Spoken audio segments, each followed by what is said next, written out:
India is excelling in a lot of fields, and we have like youngsters who are creating history and also turning out to be icons for the entire world. We have one such youngster with us. She has is going to represent India once again in the field of sailing. Not much known about. Her name is Nethra Kumanan. Thank you so much for speaking to us. So, give us a small introduction about yourself.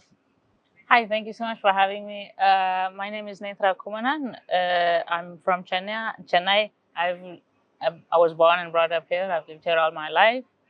As when I was younger, my parents put me in a lot of sports, and I think sailing. We started 1 year, and since then it hasn't stopped.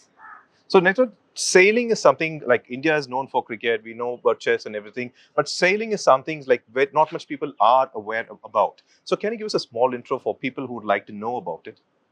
So here in Tamil Nadu, there is two sailing clubs at least that are well established. They run out of the end of Marina Beach at the Port Trust. And my sport, what I sail, is a single-handed dinghy for women. There is a men's version also with a larger rig and sail. So basically, we use the wind and our strength to propel a boat forward, and we start on a starting line in Olympic sports, in Olympic sailing, and we start all together and we sail around a course.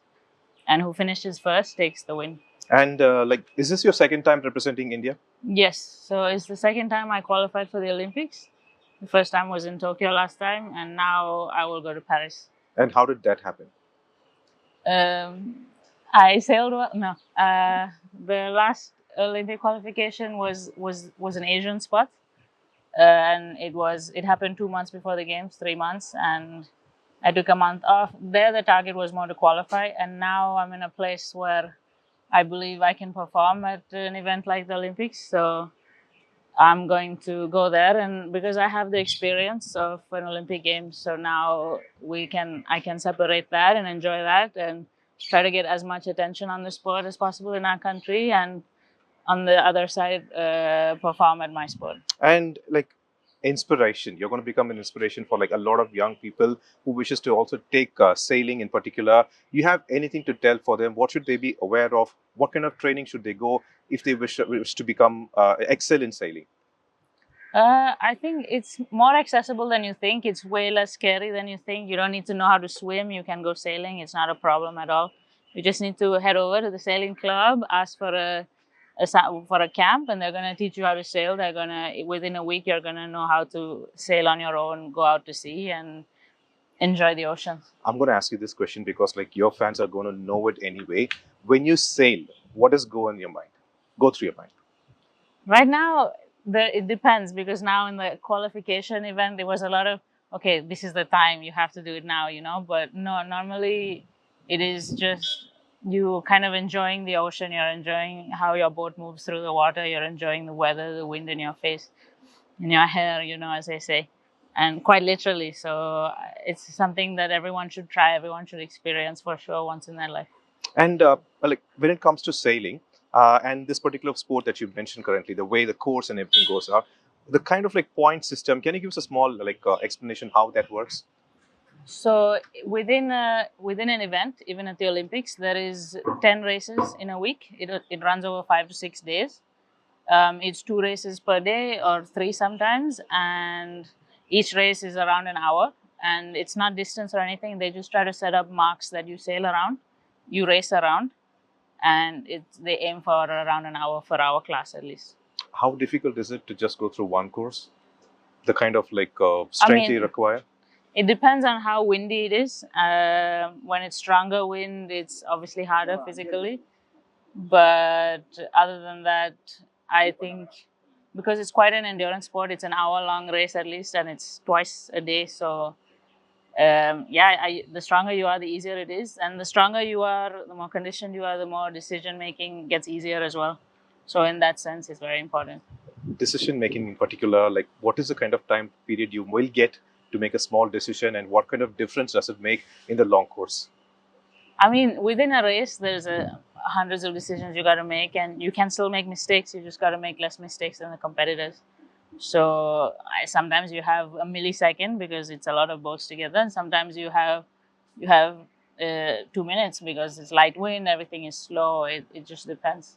And Nethra, we know that you have gone through, like, you've been trained in a lot of sports and such, but why did you stick to sailing in particular? Anything that attracted you, or anything that's keeping you in connection with sailing?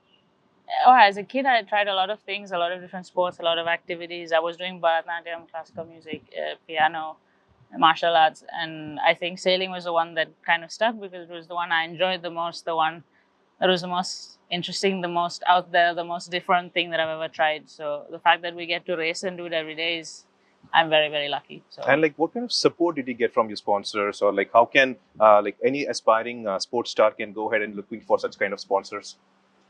I've been quite lucky in my career, especially as a girl, that a lot of people have come forward, like Dream Sports Foundation, and Go Sports. They've helped me with sports sciences, which are quite hard to find in India for the common man. And it's definitely available. There's more and more opportunity now, but there are people that work specifically in giving us the expertise that we need, which is like me, for example, in sailing. That I've had to travel to Europe, live in Europe, and sail out of there to find experts in the field. So, but here they've been able to get me a psychologist. They've been able to get me training, nutrition, and all of these types of things. So, yeah, they've been a huge help. About that, what's the difference between the waters of India, especially Tamil Nadu, and the European waters? I think the primary difference is that here it's hot throughout the year, and it's one of my favorite places to sail. It's always beautiful conditions, beautiful waves, and quite moderate. And in Europe, they call these champagne conditions, because there when you get warm weather and medium wind, it's a luxury. It's the funnest, and it's not too difficult physically. So that's people there are looking for that, but we have to go there because they have the expertise, and we need to bridge that gap as much as we can. And I think we're getting there. We're slowly doing that. And yeah, there it just gets very cold. It can get very dry. It can get stormy. A lot of things can happen. So I prefer this. Nice. And being qualified for the second time and representing India, how do you feel? It's an honor, a tremendous one to be able to represent the country as always. And I hope this time that I can start to make them proud. I hope to achieve something. I hope to push myself as far as I can in the results. Well, already a lot of youngsters are looking up at you, looking up to you, and especially young girls who want to excel in sports. Do you have any advice for them? I think it's just important to remember that each day you try to do your best. You try to ask yourself at the end of the day, have you improved a little today?